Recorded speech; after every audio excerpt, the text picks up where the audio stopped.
तो आज का हमारा जो टॉपिक है वो है प्रोसेस कॉस्टिंग का।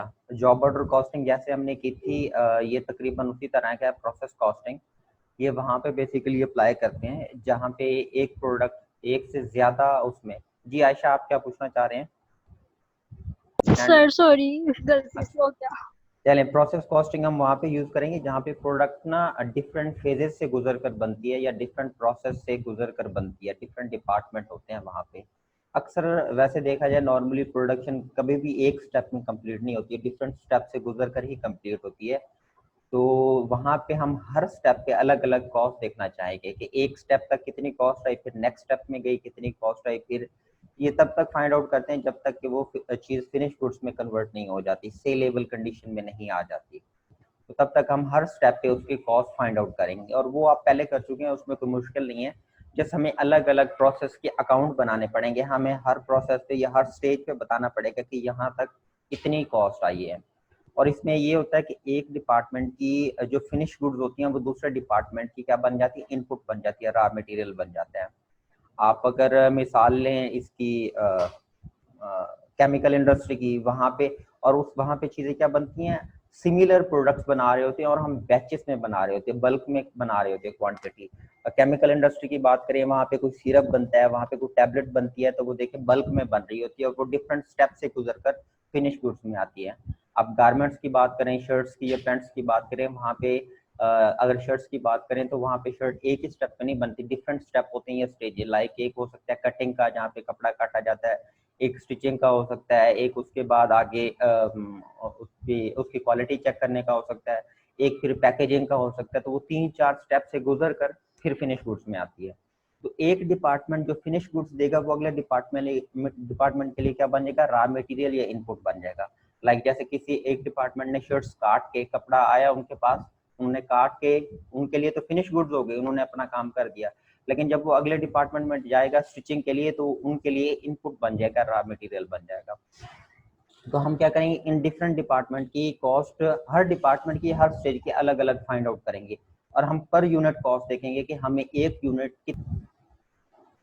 अच्छा, कॉस्ट, जैसे हम कॉस्ट ऑफ गुड्स मैन्युफैक्चर्ड बनाते थे तो वहाँ पे हम क्या करते थे, टोटल कॉस्ट कैलकुलेट करते थे।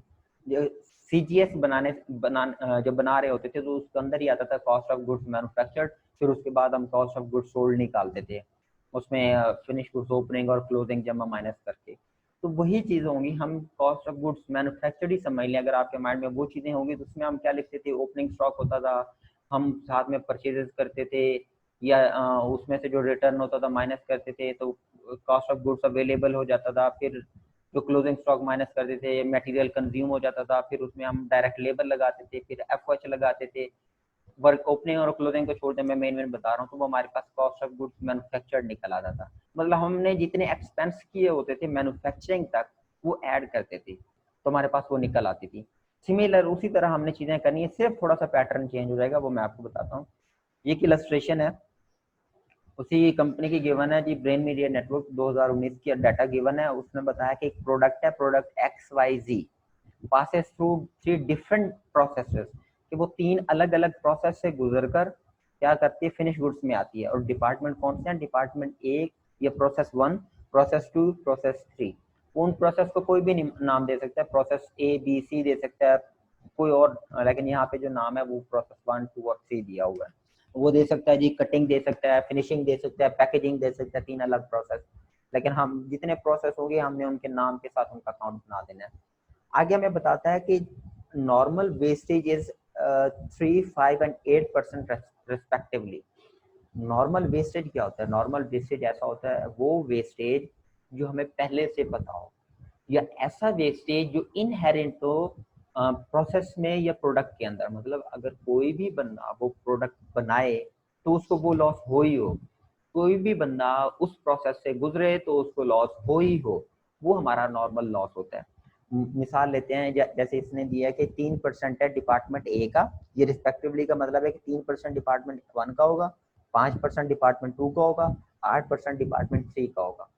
तो इसका मतलब है 3% का कि अगर हम डिपार्टमेंट 1 में या प्रोसेस 1 में 100 शर्ट्स का कपड़ा डालते हैं तो उसमें से 97 निकलेंगी, 3% नॉर्मल लॉस होगा ही होगा, 3% कपड़ा वेस्ट होगा ही होगा, ये नॉर्मल है। अगर कोई भी बंदा उस स्टेप से गुजरे तो उसे ये लॉस बेयर करना पड़ेगा। ये वाला जो लॉस होता है ये नॉर्मल लॉस होता है हमारे पास, मतलब पहले से नॉन होता है, या आप समझ लें कि इनहेरेंट होता है प्रोडक्ट के अंदर या इनहेरेंट होता है प्रोसेस के अंदर।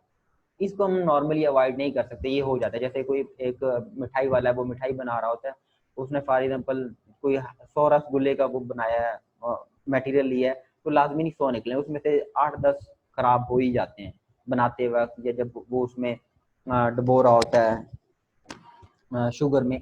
तो इस तरह समझ लें कि कुछ जो चीज़ें अवॉइड हम नहीं कर सकते या हमें पहले से नोन होती हैं, वो हमारा नॉर्मल लॉस है।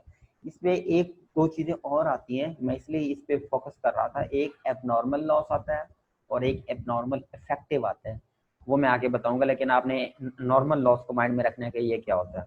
फिर उसने बताया जो वेस्टेज है वो सेल करते हैं, wastage was sold at rupees 0.25, 0.50 and rupees 1.0 per unit respectively for each process. Her process में से जो वेस्ट आता था हम उसको सेल आउट करते थे। प्रोसेस 1 का वेस्टेज हम सेल करते थे 25 पैसे पर यूनिट के हिसाब से, प्रोसेस बी का हम सेल करते हैं 50 पैसे पर यूनिट के हिसाब से, और प्रोसेस सी या प्रोसेस 3 में से जो निकल के आता है वेस्ट, उसको हम 1 रुपये पर यूनिट के हिसाब से सेल करते हैं। ये ऐसे ही है, सपोज मान लें कि प्रोसेस 1 में हमने शर्ट्स काटी, कपड़ा काटा उसका, तो वो 3 शर्ट्स का कपड़ा ना खराब कट गया, तो वो कहते हैं कि वो खराब कपड़ा कोई हम बेच देते हैं, वो लेके जाते हैं, हो सकता है कोई घर वाले हाउस होल्ड लेके जाते हो, उसको सफाई के लिए यूज करते हो, या उसको अपने बच्चों के कपड़ों के लिए यूज कर लेते हो, तो वो कुछ ना कुछ अमाउंट का बिक जाता है।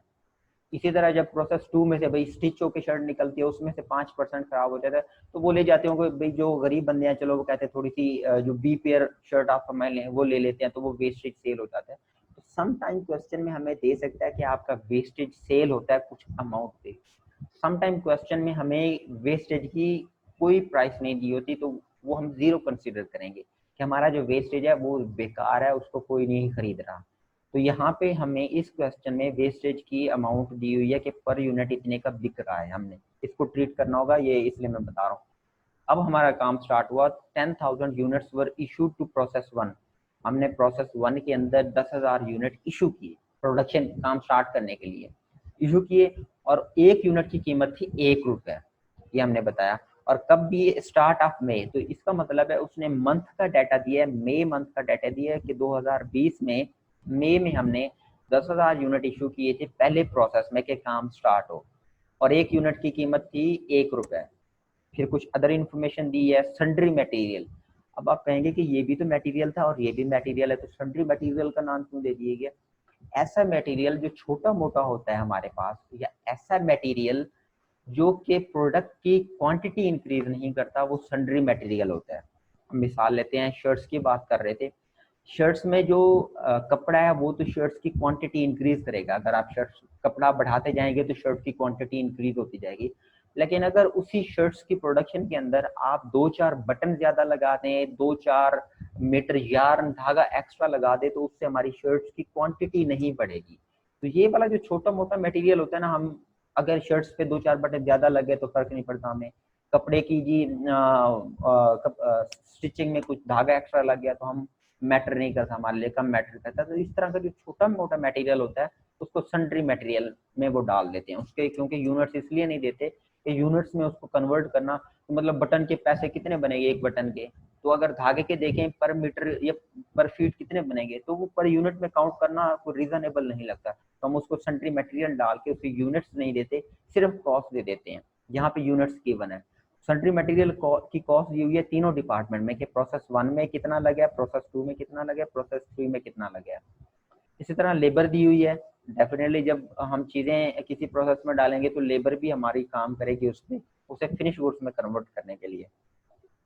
तो तीनों डिपार्टमेंट की लेबर हमें गिवन है कि किस तीनों प्रोसेस में कितनी कितनी लेबर लगी है हमारे पास। इसी तरह कुछ डायरेक्ट एक्सपेंसेस भी होते हैं, तो वो डायरेक्ट एक्सपेंसेस भी तीनों डिपार्टमेंट के गिवन है कि किस प्रोसेस में या किस डिपार्टमेंट या स्टेज पे कितने हमारे डायरेक्ट एक्सपेंसेस लगे। नेक्स्ट हमें दिया हुआ है कि एक्चुअल आउटपुट कितनी निकली हर डिपार्टमेंट में से। हर डिपार्टमेंट ने डेफिनेटली फिनिश करता है तो एक्चुअल बता रहा है कितनी, हमने डिपार्टमेंट 1 में, ये प्रोसेस 1 में 10,000 यूनिट्स डाले थे, लेकिन एक्चुअल आउटपुट हुई 9500 यूनिट की। फिर ये डिपार्टमेंट ये प्रोसेस 2 में एक्चुअल आउटपुट हुई 9100 यूनिट की, और प्रोसेस 3 में जो एक्चुअल हुई वो हुई 8100 यूनिट्स की हमारे पास एक्चुअल आउटपुट हुई। अब हम इसकी वो करते हैं, प्रोसेस अकाउंट बनाते हैं कि हमने इनको ट्रीट कैसे करना है बेसिकली। अगर ये सेशन एंड हो जाए तो आप काइंडली दोबारा ज्वाइन कर लीजिएगा इसी लिंक से, तो मैं भी ज्वाइन कर लूँगा, 1 मिनट रह गया। अब इसका प्रोसेस अकाउंट बनाना है। सबसे पहले हम जाएंगे प्रोसेस 1, मैंने पहले बनाया ताकि आपको आसानी रहे, जल्दी हो जाए। प्रोसेस 1 से स्टार्ट करते हैं कि प्रोसेस 1 में हमने ये 1 से स्टार्ट करते हैं। इसमें सिमिलर देखें टी अकाउंट की तरह, जैसे आप टी अकाउंट बनाते हैं उसी तरह आपका इसमें डेबिट साइड पे, ये डेबिट साइड है अमाउंट होती है, क्रेडिट साइड है अमाउंट होती है, ये डिस्क्रिप्शन ये पार्टिकुलर्स का एक कॉलम होता है, वो उसी तरह। इसमें साथ में एक और कॉलम आपने ऐड कर लेना है सिर्फ यूनिट्स का, क्या हमें पता चले कितने, ये माइक म्यूट कर लें किसका कि हमारे पास कितने यूनिट्स आए हैं इस डिपार्टमेंट में और हमने फिनिश करके कितने दिए हैं, जो आए हैं कितनी कॉस्ट थी, जो फिनिश हुए हैं उनकी कितनी कॉस्ट बन रही है। ये हम अपना माइक म्यूट कर लें। अच्छा, यहाँ पे देखें, मैंने बात की थी कि हम उसी तरह काम करेंगे जैसे कॉस्ट ऑफ गुड्स मैन्युफैक्चर्ड बना रहे थे।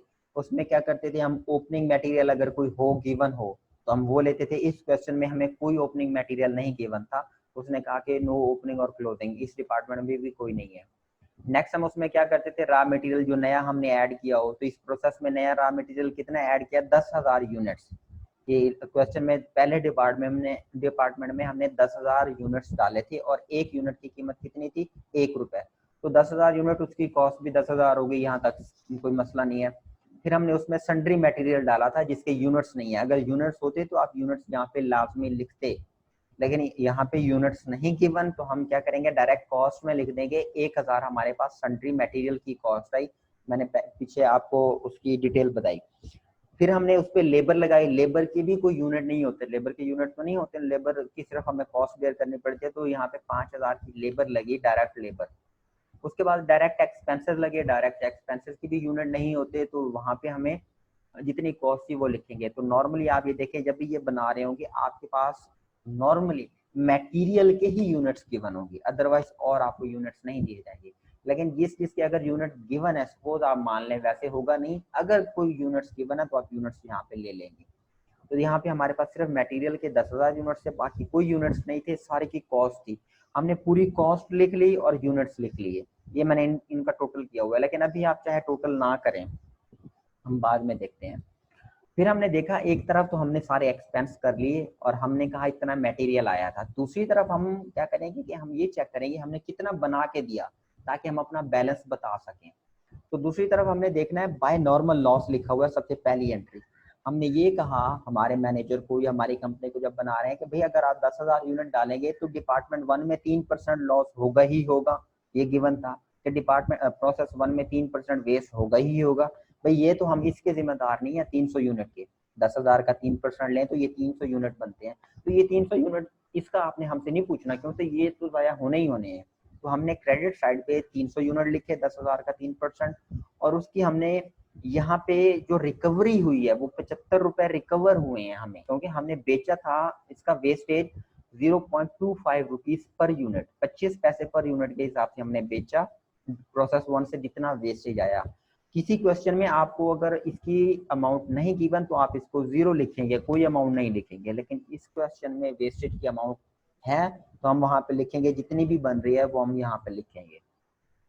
फिर इसको एबनॉर्मल लॉस, नॉर्मल लॉस कौन सा होता है, ये मैं आपको बताता हूँ अभी। एबनॉर्मल लॉस को फिलहाल इग्नोर कर दें, ये नहीं है, सपोज अभी ये नहीं था, आपने ऊपर ये लिख दिया कि ये वाला नॉर्मल लॉस था और 75 यूनिट, इसको फिलहाल भूल दें जी।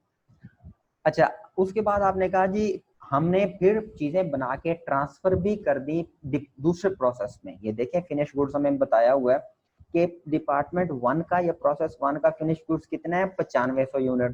तो हम कहेंगे कि हमने भी 9500 बना के अगले डिपार्टमेंट को भी दे दिए, इसकी कॉस्ट भी नहीं गिवन होगी, ये कॉस्ट भी हमने फाइंड आउट करनी होगी, वो मैं बताऊंगा कैसे। तो हमने कहा कि हमने 300 यूनिट हमारे जाया हो गए, 9500 यूनिट हमने क्या किए, हमने बना के आगे दे दिए। तो अभी भी देखें आप अगर, तो मैनेजर हमें पूछ सकता है ना कि भाई हमने तो तुम्हें 10,000 यूनिट दिए थे चलो 300 तो नॉर्मल वेस्टेज हो गया, जाया हो गए, 9500 तुमने आगे भेज दिए, तो ये इनको मिला के ये 9800 ही बनता है, बाकी 200 कहाँ पे है? तो वो जो बाकी 200 है ना डिफरेंस है, वो हमारा एबनॉर्मल लॉस होगा। एबनॉर्मल लॉस आप फाइंड आउट करने के लिए आप सिंपल ये माइंड में रखें कि जो रा यूनिट्स आपको दिए हों, रा यूनिट्स, ये जितने रा यूनिट्स बन रहे हैं, ये रा है आपके, ये जितने यूनिट्स बन रहे हैं वो, या इनको ग्रॉस यूनिट कह लें, वो उनमें से नॉर्मल लॉस को माइनस कर दें। तो ग्रॉस यूनिट हमारे पास 10,000 थे और नॉर्मल लॉस था 300, तो बाकी बचने चाहिए 9700 यूनिट। उसको कंपेयर कर लें एक्चुअल आउटपुट से। एक्चुअल आउटपुट थी हमारे पास 9500, ये 9500, 9500। बाकी जो डिफरेंस आएगा वो आपका एबनॉर्मल लॉस का होगा, अगर आपने उससे कम बनाए हैं तो। अगर आपने उससे ज्यादा बन गए हैं, वो भी एक आ गया, वो आगे मैं बताता हूँ, लेकिन फिलहाल मन में अगर ज्यादा बन गया तो वो एबनॉर्मल गेन होगा, या उसको एबनॉर्मल इफेक्टिव कहते हैं। तो यहाँ पे क्योंकि हमने कम बनाए हैं, तो हम क्या करेंगे, इसका हम कहेंगे जी 200 यूनिट जाया हो गए, ये एबनॉर्मल लॉस है, तो हमने उसे नाम दे दिया एबनॉर्मल लॉस का। तो यूनिट हमारे पूरे हो गए, 10,000 यूनिट आए थे, तो हमने इधर 10,000 यूनिट पूरे कर दिए, लेकिन इसकी कॉस्ट अभी यहाँ पे नहीं होगी, ये हमने फाइंड आउट करना होगा। और ये प्रोसेस अकाउंट में आपकी जो एक कैलकुलेशन एक आती है, वो होती है कि पर यूनिट कॉस्ट निकालनी होती है, वो हम पर यूनिट कॉस्ट अब निकालेंगे। देखिए पर यूनिट कॉस्ट कैसे निकलती है, सिंपल है। जब कॉस्ट ऑफ गुड्स मैन्युफैक्चर्ड बना रहे होते हैं, उसमें आपने कहा कि कॉस्ट ऑफ गुड्स मैन्युफैक्चर है 10 लाख और आपने 10,000 यूनिट बनाए, तो आपसे कोई पूछे कि पर यूनिट कितना आपको पड़ा, तो आप डिवाइड करके बता सकते हैं। कॉस्ट को डिवाइड करेंगे यूनिट्स पे, तो आप बताएंगे कि जी इतने इतनी कॉस्ट इतने यूनिट से डिवाइड करके ये अमाउंट आ गई। सिमिलरली हमें ये पता है कि हमने अगर ये 17,050 रुपए कॉस्ट की है, तो 10,000 यूनिट बनेगी, हम डिवाइड करके वो कर सकते हैं, पर यूनिट निकाल सकते हैं। लेकिन इसमें थोड़ा सा और ऐड है, निकालना तो ऐसे ही है, थोड़ा सा क्या ऐड है कि जो टोटल एक्सपेंस थे उसमें से माइनस करते हैं स्क्रैप वैल्यू, या हमें जो रिकवरी होती है from sale of normal loss, जो हम नॉर्मल लॉस को सेल करते हैं उससे जो रिकवरी होती है उसको माइनस करते हैं। वो क्यों? अब देखिए सपोज आपके घर में अखबार आता है और आप महीने का उसे 500 रुपए देते हैं, मंथ एंड पे जो अखबार आपके पास इकट्ठे हो जाते हैं रद्दी, आप उसको बेचते हैं, वो 50 रुपए की बिक जाती है। तो अब मंथ एंड पे यही कहेंगे ना कि आपके अखबार के एक्सपेंसेस 450 है, क्योंकि 50 रुपए तो रिकवर हो गए थे स्क्रैप से।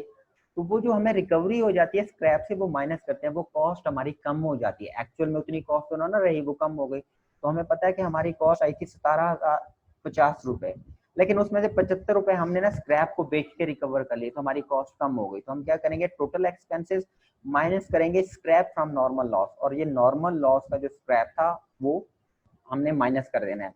और नीचे हम क्या करेंगे, डिवाइड करेंगे टोटल यूनिट से, तो हमारे पास पर यूनिट आ जाएगा ना। इसी तरह टोटल कॉस्ट को डिवाइड करते हैं हम नंबर ऑफ यूनिट से, तो नंबर ऑफ यूनिट्स कितने थे, 10,000, लेकिन 10,000 नहीं लेंगे। हमें पता है कि अगर हम ये एक्सपेंसेस करेंगे 17,050, तो हमारे पास जो यूनिट आएंगे वो 9700 आएंगे, क्योंकि 300 तो नॉर्मल लॉस होना ही होना है हमें। तो वो हम क्या कहते हैं, 10,000 माइनस करेंगे नॉर्मल लॉस। तो ये एक फार्मूला आप माइंड में रख लें कि आपने जब पर यूनिट कॉस्ट निकालनी है अंडर प्रोसेस कॉस्टिंग, तो आपने टोटल जो एक्सपेंसेस हुए हैं आपके चीज बनाने में वो लेने हैं, उसमें से माइनस करना है अगर कोई स्क्रैप की वैल्यू हो तो, और स्क्रैप फ्रॉम नॉर्मल लॉस। अगर इन सम केसेस वो कोई भी वैल्यू नहीं देता तो आप जीरो करेंगे, तो फिर आप वो पूरी की पूरी अमाउंट कॉस्ट जो होगी 17,050 जैसे ये थी वो ले सकते हैं। तो हम क्या करेंगे, टोटल एक्सपेंसेस इनकर्ड माइनस करेंगे recovery from normal loss, scrap of normal loss, divide करेंगे ग्रॉस यूनिट। ग्रॉस यूनिट हमारे पास ये थे जो आपकी डेबिट साइड पे जितने टोटल आ रहे होंगे, और माइनस करेंगे नॉर्मल लॉस से, तो हमारे पास पर यूनिट कॉस्ट निकल आएगी। तो यहाँ पे पर यूनिट कॉस्ट निकली है 1.75। तो अब हम ये जो पर यूनिट कॉस्ट निकलेगी ना, इसी पर यूनिट कॉस्ट को आपने मल्टीप्लाई करवाना होगा एबनॉर्मल लॉस के यूनिट से और गुड्स ट्रांसफर के यूनिट से। अभी तक यहाँ पे कॉस्ट नहीं लिखी, तो यहाँ पे हम कैलकुलेट करने के लिए लिखेंगे हमारे पास 200 यूनिट थे, मल्टीप्लाई हम करवाएंगे 1.75, तो हमारे पास ये आ गया, ये आ गया। तो हम ये वैल्यू कैसे निकली है, आपने इसको एबनॉर्मल लॉस को इससे मल्टीप्लाई करना है, तो हमारे पास ये आ जाएगी वैल्यू। और इसी तरह जो यूनिट ट्रांसफर होंगे उनको मल्टीप्लाई करना है इससे, तो तब इसकी वैल्यू लिखनी है आपने, अपनी तरफ से नहीं लिखनी। हम सबसे पहले इनकी वैल्यू निकालने के लिए पर यूनिट कॉस्ट निकालेंगे, पर यूनिट कॉस्ट को फिर मल्टीप्लाई करवाएंगे नॉर्मल लॉस से, और मल्टीप्लाई करवाएंगे जो यूनिट ट्रांसफर किए हैं हमने। यहाँ पे मैंने लिखा है आउटपुट ट्रांसफर टू प्रोसेस 2, क्योंकि प्रोसेस 1 ट्रांसफर करेगा 2 में, तो इसलिए मैंने यहाँ पे लिखा कि प्रोसेस 2 में जो हमने ट्रांसफर किए यूनिट, तो यहाँ तक था प्रोसेस 1 का अकाउंट हमने कंप्लीट कर लिया। अब हम सिमिलरली बनाना होगा प्रोसेस 2 का अकाउंट। सारी चीजें वैसी ही रहेंगी, कोई ओपनिंग मटेरियल इसमें था नहीं था, लेकिन हमने बात की थी कि जो एक डिपार्टमेंट की फिनिश गुड्स होती हैं दूसरे डिपार्टमेंट के लिए इनपुट या रॉ मटेरियल बन जाती है। तो ये raw material from process one से आया था कितना, 9050 यूनिट, 500 यूनिट, और उनकी कॉस्ट कितनी थी, वो थी 16625। ये तो ठीक है जी, पिछले डिपार्टमेंट से रॉ मटेरियल आ गया दूसरे प्रोसेस में, पिछले प्रोसेस से इसमें 2 में, तो प्रोसेस 2 भी तो उस पर कुछ लेबर लगाएगा, कुछ एफओएच करेगा, हो सकता है कुछ और मटेरियल लगाए।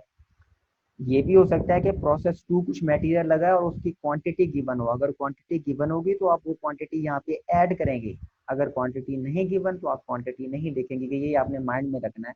नॉर्मली आपको सिर्फ मटेरियल की क्वांटिटी ही गिवन होगी और कोई नहीं होगी, और जहां जहां पे भी क्वांटिटी गिवन होगी वो आप यूनिट्स लाजमी लिखेंगे, ताकि हमें पता चले यूनिट्स आए कितने थे और हमने आगे कितने दिए, हम कंपेयर कर सकें।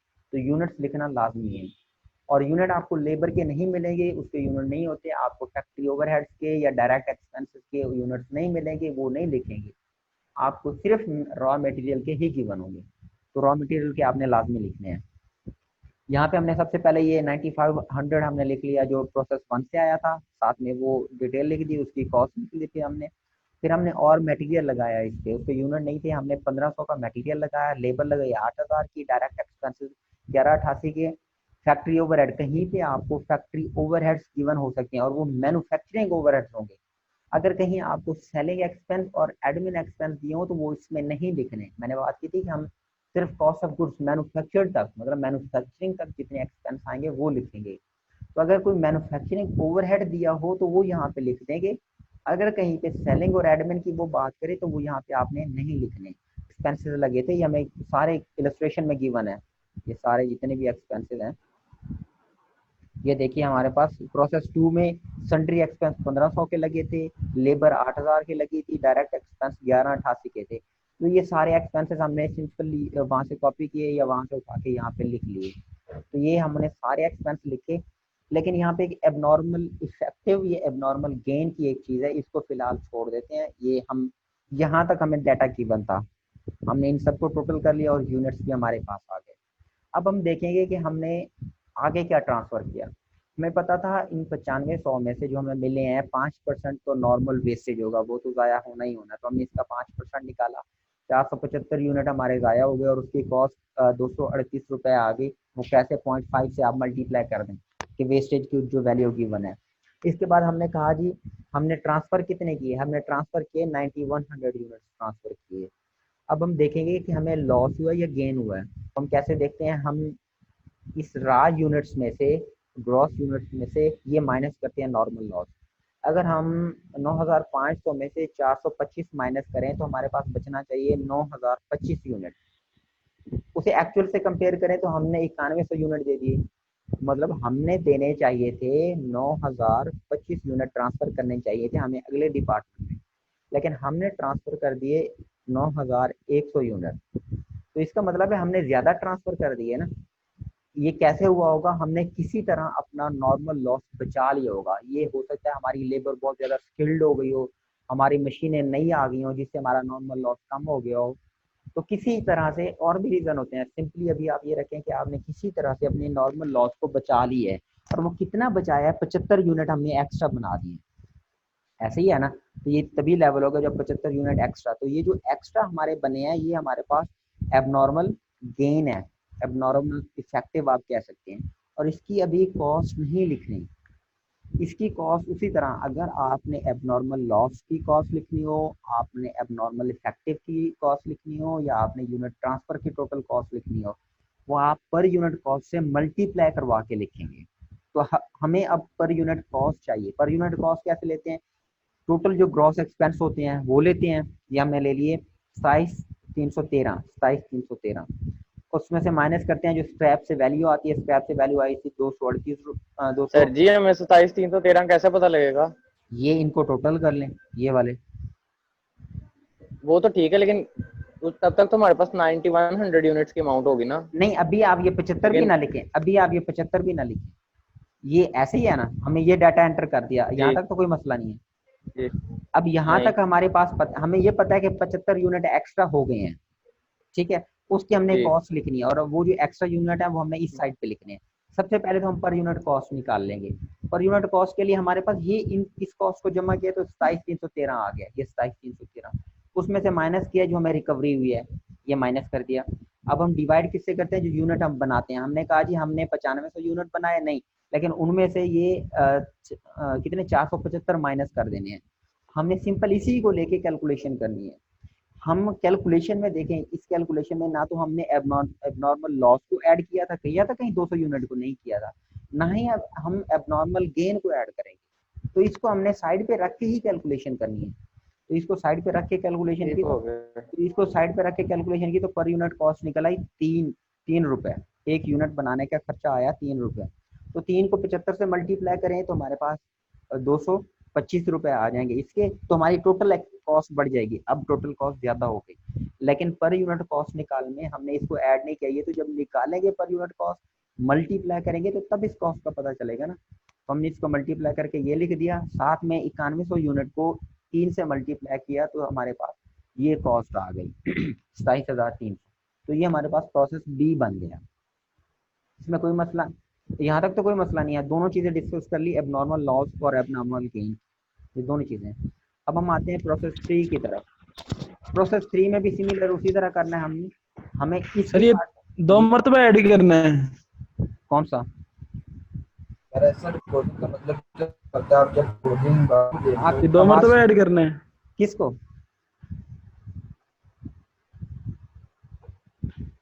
2 मरतबा किसकी बात कर रहे हैं? चलें, आपकी आवाज नहीं आ रही। अच्छा, अब प्रोसेस 3 बनाते हैं। प्रोसेस 3 जी जी प्रोसेस 3 में हमें आए थे ओपनिंग, कोई मटेरियल नहीं गिवन। प्रोसेस 3 में हमें प्रोसेस 2 से यूनिट्स आए थे 9100 यूनिट्स। उसकी कॉस्ट हमें पता है 27,300 कॉस्ट थी। इसमें बाकी जितने एक्सपेंसेस हैं वो ऐड कर लेंगे। सन्ट्री मटेरियल के गिवन है, लेबर की गिवन है, डायरेक्ट एक्सपेंसेस गिवन है। इसी तरह फैक्ट्री ओवरहेड नहीं है। ये वैसे मैंने एबनॉर्मल इफेक्टिव यहाँ पे रहने दिया है कि अगर कभी नॉर्मल इफेक्टिव हो या गेन हो तो वो इस साइड पे आता है आपकी अंडरस्टैंडिंग को। तो हमने ये कॉस्ट को टोटल जमा हो गई, ये हमारे पास यूनिट आ गया। अब हम देखेंगे इसमें से नॉर्मल लॉस कितना हुआ है। 9100 यूनिट का 8% निकालें तो 728 यूनिट आपके नॉर्मल लॉस के हो गए। एक यूनिट 1 रुपये का बिका था तो 728 आपकी रिकवरी हो गई। अभी ये यूनिट्स नहीं होंगे, हम ये 8100 और इसको कंपेयर करके लिखेंगे।